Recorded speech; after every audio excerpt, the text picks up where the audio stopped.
Office से लौटते समय मैं ये सोच रहा था कि इस बार वेकेशन पे कहाँ जाया जाए। अब उत्तराखंड तो जा नहीं सकते क्योंकि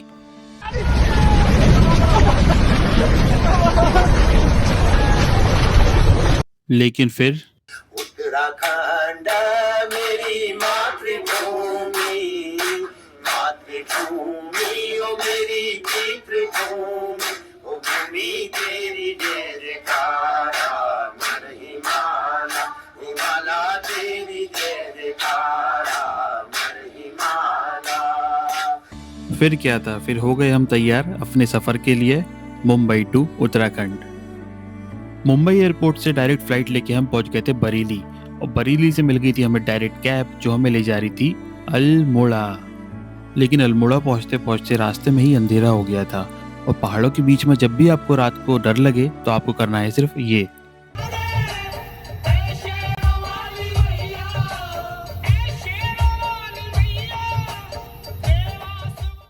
रात को अल्मोड़ा में रुकने के लिए मैंने बुक कर लिया था एक होम स्टे जो कि काफ़ी ज़्यादा अफोर्डेबल था, और साथ में यहाँ पे होम कुक्ड फूड भी मिल रहा था। अब मैं आपको होम स्टे के रूम से बालकनी का नज़ारा दिखाता हूँ। तो उसके बाद मैं जल्दी से सो गया था, और सुबह उठ के बालकनी का नज़ारा कुछ ऐसा था। कोहरा बहुत ज़्यादा हो रहा था, तो मैंने सोचा थोड़ी देर बाद जब कोहरा साफ़ हो जाएगा तो मैं यहाँ से निकल जाऊँगा। फिर मैंने अल्मोड़ा को एक्सप्लोर करने के लिए किया सबसे इम्पोर्टेंट काम, to get a scooty on rent. पहाड़ों में स्कूटी चलाने का भी एक अलग ही मज़ा है। हर मोड़ पे एक नई कहानी है, कभी गिरती हुई घाटियाँ, कभी चढ़ते हुए पहाड़, बीच में हम अपनी छोटी सी स्कूटी पे। अगर सच बताऊं तो पहाड़ों में राइड का मज़ा उन ठंडी हवाओं में है जो राइड करते समय आपके चेहरे को छू के निकल जाती है।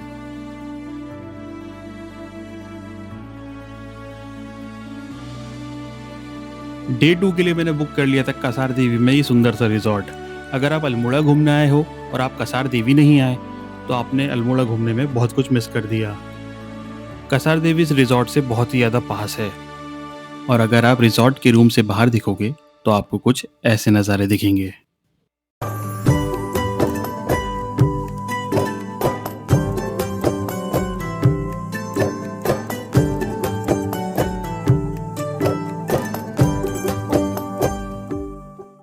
और ये है इस रिजॉर्ट का रूम जो कि मैंने थोड़ा सा फैला दिया था।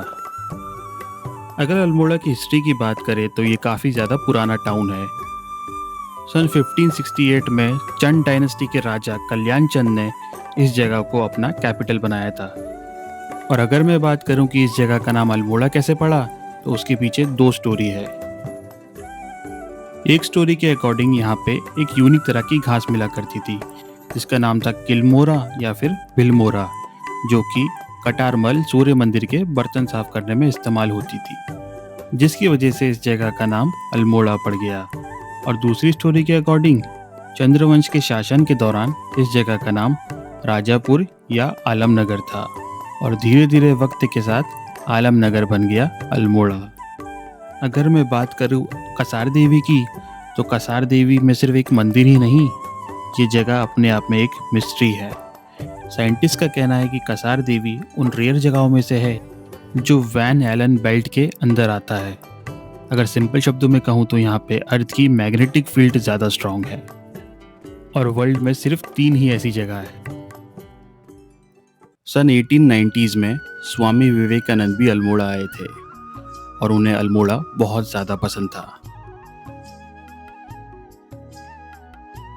कहा जाता है कि स्वामी विवेकानंद ने कसार देवी पे तपस्या की थी, और उन्होंने यहाँ मेडिटेशन करके अपने स्पिरिचुअल सफ़र को और भी ज़्यादा गहरा बनाया था। These mountains are associated with best memory of my life. कुछ ये थे शब्द स्वामी विवेकानंद के कसार देवी अल्मोड़ा के बारे में। अल्मोड़ा की गलियाँ, ओल्ड हाउसेस और ट्रेडिशनल बाज़ार आज भी आपको पुराने ज़माने की फील देते हैं। अल्मोड़ा अपनी मिठाइयों के लिए काफ़ी ज़्यादा फेमस है। अगर आप कभी अल्मोड़ा आओ तो यहाँ की बाल मिठाई और सिंगौड़ी ज़रूर ट्राई करना। ना सिर्फ स्वामी विवेकानंद बल्कि वर्ल्ड के काफ़ी सारे फेमस आर्टिस्ट यहाँ पे आ चुके हैं, और उन सभी का कहना है कि अल्मोड़ा आके उन सबको अपनी लाइफ में काफ़ी ज़्यादा इंस्पिरेशन मिली।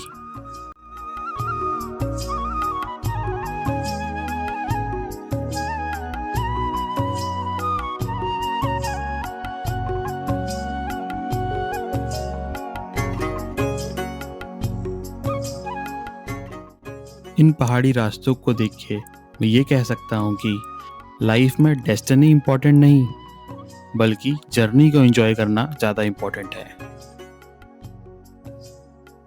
क्योंकि कहते हैं ना, रास्ते कहाँ ख़त्म होते हैं ज़िंदगी के सफ़र में, मंजिल तो वही होती है जहाँ ख्वाहिशें थम जाए।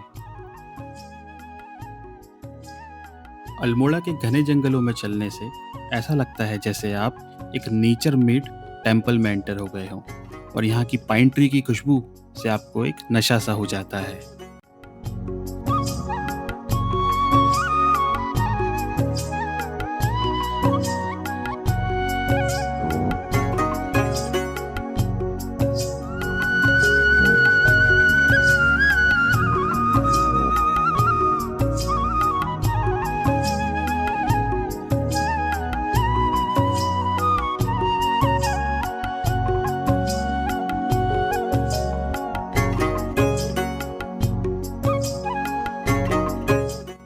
अल्मोड़ा हर एक मौसम में एक नया रंग दिखाता है। कभी बुरास के फूलों की लाली, कभी बारिश की धुंधली घाटियाँ, और कभी बर्फ की चादर लिपटा हुआ एक सपना। अल्मोड़ा सिर्फ एक शहरी नहीं, बल्कि आस्था का घर है।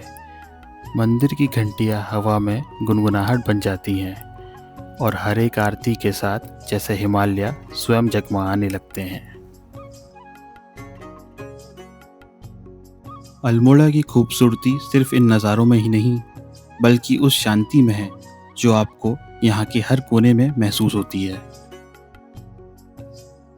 ऐसा लग रहा था जैसे ये पहाड़ मुझसे पूछ रहे हो, अगर पहाड़ घूमना इतना ही पसंद है तुम्हें, तो क्यों जाते हो इन पहाड़ों को छोड़ के शहर की ओर।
जो भी एक बार अल्मोड़ा आ जाए, वो अपने साथ सिर्फ यादें नहीं, बल्कि ये शहर का सुकून भी ले जाता है।